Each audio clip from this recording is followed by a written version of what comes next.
Hi, I'm Ryan, and today we're going to talk about challenges to the Westphalian system. In the previous video, we created the Westphalian system. We identified the various components that makes up states. And today, we're going to segue into challenges, problems that arose that many foreseen and some unforeseen due to the emergence of states as the dominant actors under anarchy.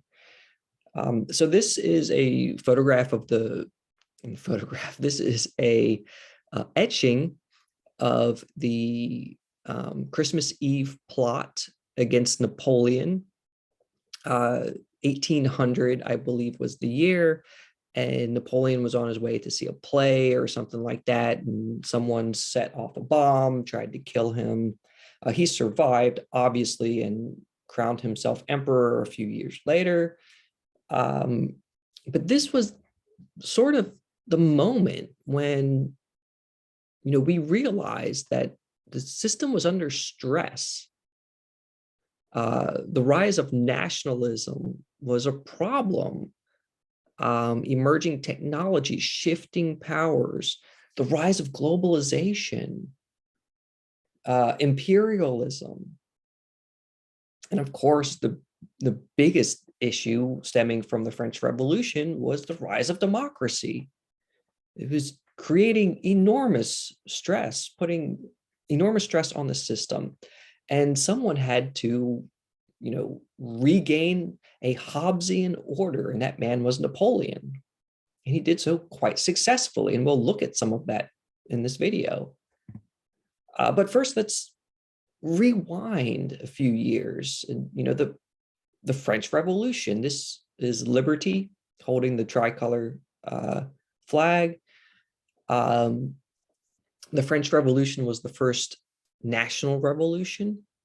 It was based on the American Revolution, but the Americans didn't really have a national identity in the late 1700s. In many ways, we still don't. But France did have a national identity. And French nationalism was an enormous power driving the loss of control. Marie Antoinette, Louis XVI, both beheaded. But nationalism emerged. Nationalism drove the beheadings. It drove the terror. But nationalism couldn't create order. Order was best served through the empire that we looked at a few videos ago.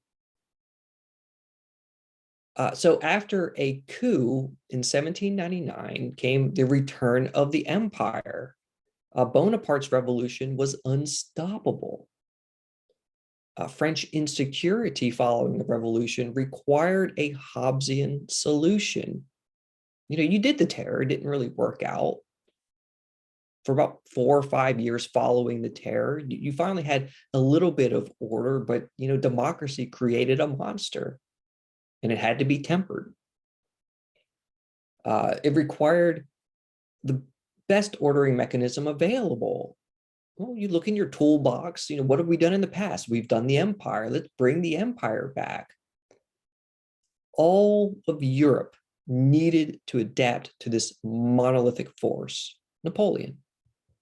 We all know what happened to Napoleon, but for now, everyone needed to adapt to this man who brought the empire back. So let's fast forward to the Congress of Vienna.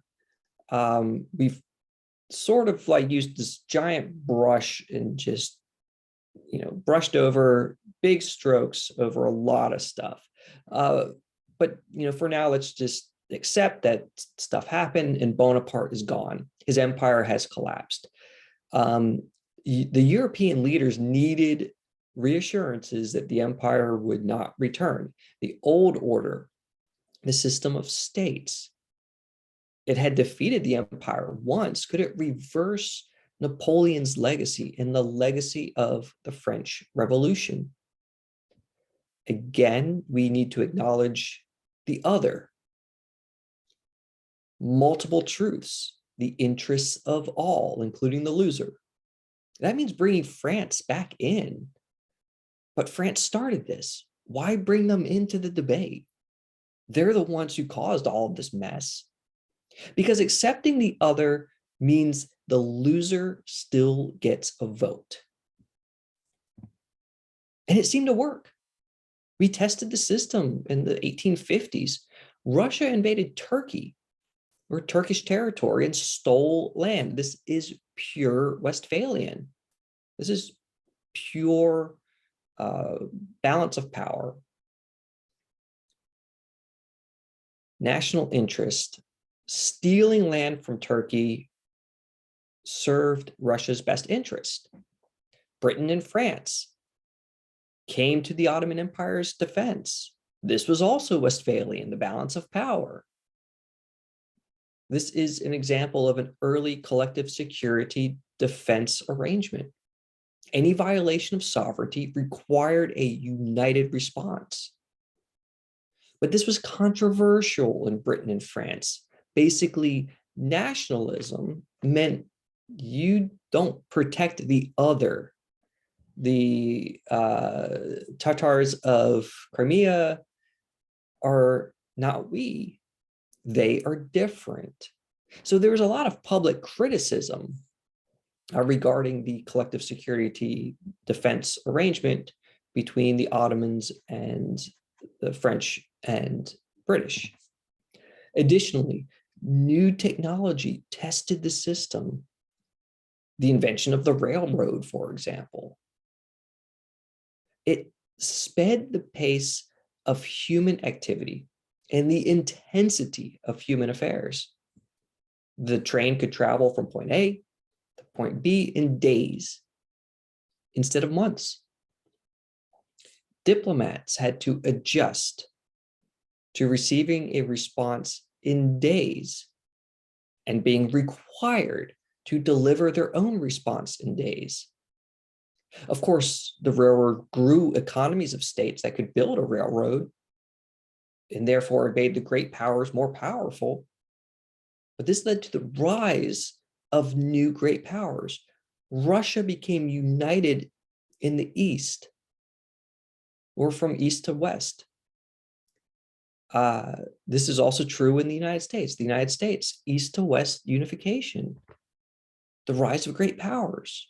But it also means that we have two rising great powers and many rising powers in Europe, testing the system. Along comes the telegraph, new technology, novel. State leaders could have discussions in real time. They had no time to digest the information and to plan accordingly. The pace of events accelerated. The natural barriers inhibiting conflict are broken down. Resources, including human resources, can be mobilized easier, faster. Maybe you get battles out of nothing. Battles that would have never taken place are now popping up because we don't have time to think. There's an ongoing renewal of imperialism, additionally, the impacts of which expand and worsen competition. For example, issues in the South China Sea. It globalizes the European international system. It spreads democracy and spreads the European economic system. Regional orders and economies, therefore, are destroyed. A great example of this is trade systems in Africa basically erased by European colonization. That creates, both in the South China Sea and in Africa, long-term global resentment against Europe. To this day, academia is challenged for being Eurocentric.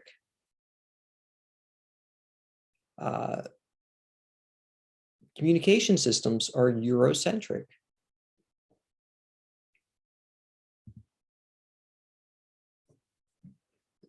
Finally, we get to the spread of democracy.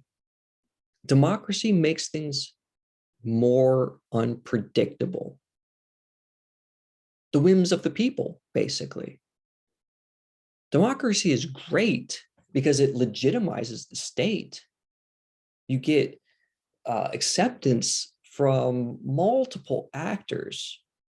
In the country I live in, it's 320 million people. It strengthens the state. It brings in more stakeholders, but democracy also means a loss of flexibility. We can't bargain as well if we're all arguing over stuff. Donald Trump struggled to bargain with Mexico over the refugee crisis because neither Trump nor Mexico really knew what the stakes were. You had 320 million Americans trying to determine what the stakes are for the United States. Donald Trump couldn't talk to all 320 million. He couldn't get a good sense of how we felt about the refugee crisis. You know how you feel about it. You might have strong opinions over the refugee crisis. And Donald Trump had strong opinions about it, but he also needed survival. He's not a king. He's not a Hobbesian monolithic Leviathan that imposes order over its subjects. Additionally, our Congress couldn't even decide. Our Congress is closer to the people, especially your House of Representatives, the House of Commons. Therefore, there's no border wall funding. Donald Trump's biggest plan, the thing that he knew he could get accomplished, was to build a wall of separation between the United States and Mexico, and he couldn't get it done. Also, the Trans-Pacific Partnership fell apart because no one really knew what it was. Furthermore, democracy attempts to reintroduce morality to international affairs. And we already know that morality and self-interest are often incompatible. This raises a question. Is the Hobbesian solution the end of history? Is democracy simply a segue away from the Leviathan while we circle back around to it? Is democracy a necessary experiment while the Leviathan patiently waits in the background? Napoleon could only take order because the revolution failed, because democracy failed in France. Many authors will look at towards the end of this lecture series, believe democracy is the end of history. The 20th century was a giant battle between fascism and communism and democracy, liberal democracy, and liberal democracy won. But the Hobbesian empire might be right around history's next bend. Many people in this country would love to eliminate politics and install a single truth,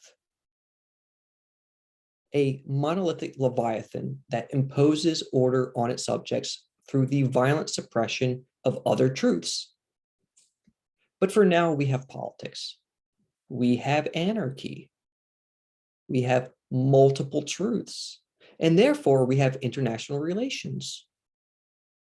In the last video of Module 2, in the next video, we'll be introduced to 3 of these theories: realism, liberalism, and constructivism. Until then, enjoy the multiple truths. Thank you for watching. Goodbye.